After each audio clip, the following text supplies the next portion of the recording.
नमस्कार दोस्तों, मंगल लक्ष्मी के आज के एपिसोड में आप ये देखेंगे कि ईशाना को ये दिख जाता है कि मंगल नील को माफ़ कर देती है और नील मंगल को माँ भी बुलाता है। ये देख के ईशाना को बहुत डिस्टर्ब होता है, तो ईशाना आगे आके बोलती है कि वाह, अब सब लोग सारे चीज़ भूल गए जो इस पार्टी में हुआ था। सबके सामने मेरा इंसल्ट हुआ है, उसके लिए क्या। तभी मंगल नील को बोलती है कि तुम अभी ईशाना से सॉरी मांगो। तभी नील बोलता है कि मैंने ऐसे कुछ किया ही नहीं कि मैं सॉरी मांगूँ। तभी कुसुम जी उधर आती है और बोलती है कि हाँ, ये ईशाना का कितने सारे गलतियाँ हमने माफ़ किया है, अभी नील का भी ये गलती माफ़ करना चाहिए, उसमें सॉरी बोलने की कोई ज़रूरत नहीं है, वैसे भी नील इस घर का बड़ा बेटा है। तभी ईशाना बोलती है कि वाह, अब नील इस घर के बड़े बेटे हो गए और मैं तो वैसे ही पराई हो गई। तभी मंगल बोलती है कि बेटी ऐसे नहीं है, ऐसे कुछ भी नहीं है, तुम ऐसे गलत मतलब मत निकालो। मंगल एकदम परेशान हो जाती है। मंगल सोचती है कि आगे इन दोनों बच्चों के मैं कैसे संभालूंगी। एक साइड में नील और एक साइड में ईशाना। ईशाना को मैंने बचपन से पाला है और नील मेरा बेटा है, लेकिन मैंने उनको बचपन से नहीं पाला है। अभी ईशाना का फीलिंग्स का भी ख्याल रखना है, मैं क्या करूं। तभी मंगल ये डिसीजन लेती है कि अक्षत और ईशाना के साथ वो वापस मसूरी जाएंगे। आदित्य ऑफिस जाने के लिए रेडी होती है। तभी सौम्या पेट दर्द के एक्टिंग करती है। तभी आदित्य फ़ोन करके बोलता है कि आज हाफ डे के लिए नहीं आ पाएंगे। आदित्य सौम्या के साथ बैठे रहते हैं। तभी मंगल रूम में आती है। जैसे ही आती है तो मंगल को ये दिखता है कि आदित्य सौम्या के साथ बैठ रहा है। तभी वहाँ से निकलने वाली होती है मंगल। तभी आदित्य बोलता है, नहीं मंगल, तुम अंदर आओ, मुझे तुमसे कुछ बात करनी है। सौम्या ने ऑलरेडी आदित्य को ये बोल के रखा था कि मेरे पेट में जो बच्चा है, उस बच्चे को इस माहौल में रहना बहुत डिस्टर्बेंस होगा। ये नील और ईशाना के फाइट्स देख के ये बच्चा पेट के अंदर डिस्टर्ब होगा और मैं भी डिस्टर्ब होगी रहेंगी, वो बच्चे को अफेक्ट होगा। आदित्य बोलने से पहले ही मंगल बोलती है कि मैं अक्षत और ईशाना को लेके मसूरी चली जाती हूँ। तभी आदित्य बोलता है कि क्या तुम्हारी मर्जी थोड़ी चलता है, तुम्हारे हिसाब से थोड़ी तुम इस घर के बच्चों को लेके जाएंगे। कुसुम जी भी उधर पहुँच जाती है। कुसुम जी बोलती है, इस घर के पोते अक्षत और नील इधर ही रहेंगे, तुम चाहे तो ईशाना को लेके जा सकती है।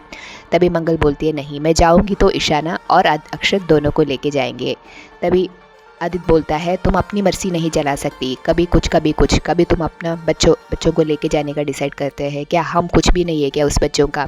आदित्य और अक्षत और नील इस घर में रहेंगे, ये तो फाइनल है। मंगल कुछ नहीं सुनती है। मंगल अंदर जाके बच्चों का कपड़ा पैक करने के लिए रेडी होती है। तभी सौम्या को ये बात ईशाना तक पहुंचानी थी। सौम्या ईशाना के कमरे में जाती है और ये बोलने लगती है कि देखो, ये गिफ्ट ले लो। तभी ईशाना बोलती है, ये क्या गिफ्ट है। तभी सौम्या बोलती है, ये तुम्हारा फेयरवेल गिफ्ट है, क्योंकि तुम मसूरी जा रही है, तुम अपनी माँ से पूछ सकती हो, तुम लोग मसूरी जा रहे हैं। ईशाना अपने माँ के पास जाके पूछती है। तभी ईशाना कंफर्म करती है कि ये लोग मसूरी जाने वाले हैं। ईशाना को ये बात एकदम डाइजेस्ट नहीं होती है कि नील इधर रहेंगे। मसूरी के लिए निकलने के लिए ईशाना एक सूटकेस उठा के अपने पैर में डालती है, ताकि पैर टूट सकूं और मसूरी का प्लान कैंसिल हो जाए। वैसे ही होता है कि पैर में लिगामेंट टेयर होता है और डॉक्टर आके उसको बेड रेस्ट बोलती है, इसीलिए मंगल मसूरी जाने का प्लान कैंसिल करती है। तभी सौम्या सोचती है कि ये तो ईशाना तो और चालाक निकली, उन्होंने तो ट्रिप भी कैंसिल कर दी। नील अपने दोस्तों को बड़ा एक मॉल में क्लब में जाके लेके पार्टी देने के लिए प्रॉमिस करता है, लेकिन उसके पास पैसा नहीं है। वो वापस आके ऐसे देखता है कि कुसुम जी का जो गहने है वो पॉलिश करके वापस आ गया है। वो मंगल के हाथ में वो जौहरी देख के चले जाते हैं। नील को ये दिख जाता है कि इतने सारे गहने कुसुम जी के कपबोर्ड में हैं। बरखा, कार्तिक और लक्ष्मी और करण चारों एक पार्टी में जाने वाले होते हैं। बरखा की माँ ये नहीं चाहती कि कार्तिक बरखा के साथ पार्टी में जाए, क्योंकि इनका इज्जत कम हो जाएगा, क्योंकि कार्तिक एक बहुत छोटा सिंगर है और बरखा का इज्जत बहुत ज़्यादा है।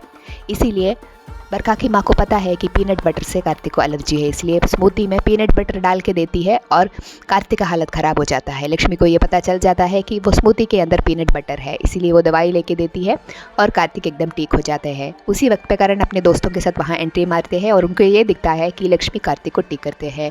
तभी उनको अटपटा लगता है और ये लोग करण से बोलने लगते हैं कि ये क्या बात हुई, बरखा का फियांसा का ख्याल तुम्हारी वाइफ रख रही है कि वाह क्या बात है।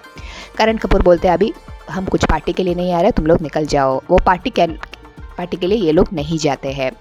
करण लक्ष्मी को रूम में लेके जाके क्वेश्चन करने लगती है कि तुम ऐसे कार्तिक के साथ क्यों किया। तभी लक्ष्मी बोलने लगती है, इंसानियत के नाते मैं एक इंसान को हेल्प किया, मेरा एक्स हस्बैंड सोच के मैं नहीं किया।